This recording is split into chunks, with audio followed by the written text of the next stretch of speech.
முருகனை நம்பி விரதம் நோற்க விருப்பமா? 48 நாள் முருகன் விரதம் எப்படி ஆரம்பிக்கலாம்?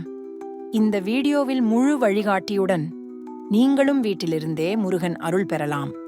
விரதம் தொடங்கும் நாள் எப்படி தேர்வு செய்வது? விரதம் தொடங்க சிறந்த நாள் சஷ்டி, கார்த்திகை, செவ்வாய் அல்லது பஞ்சமி. முருகன் தினமாக ஏற்ற நாள் தேர்வு செய்யவும். தினசரி முறைகள்: தினமும் காலை 4:30 மணிக்கு எழுந்து நீட்டமான குளியலுக்குப் பிறகு பசுமை வஸ்திரம் அணிந்து முருகன் ஜபம் ஓம் சரவணபவா 108 முறை ஜபிக்கவும். அதன்பின் திருப்புகழ் பாடலாம். உணவியல் கட்டுப்பாடுகள்: மாமிசம், உப்பு, வெள்ளை அரிசி தவிர்க்கவும். சாதாரண சாமை, கஞ்சி, காய்கறிகள், பழங்கள் மட்டும் உணவு. சனிக்கிழமை மற்றும் செவ்வாய் விரத நாளாக நோக்கலாம்.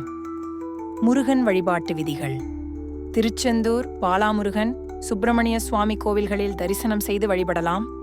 தினமும் வேல் பூஜை, முருகன் நாமம், திருப்புகழ் பாடலுடன் வழிபாடு செய்ய வேண்டும். 48 நாள் முடிவில் செய்ய வேண்டியது: 48வது நாளில் முருகன் கோவிலுக்கு சென்று தரிசனம் செய்து வேலைக்கு தீபம் ஏற்றி வாழ்த்துக்களுடன் விரதத்தை முடிக்கலாம். அன்று 1008 வேல் அர்ச்சனை செய்ய பரிகாரம் பெறும்.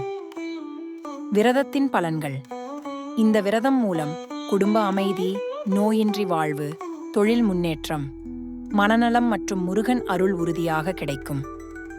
முருகனை நம்பி விரதம் தொடங்குங்கள், அருள் வந்து சேரும். ஓம் முருகா.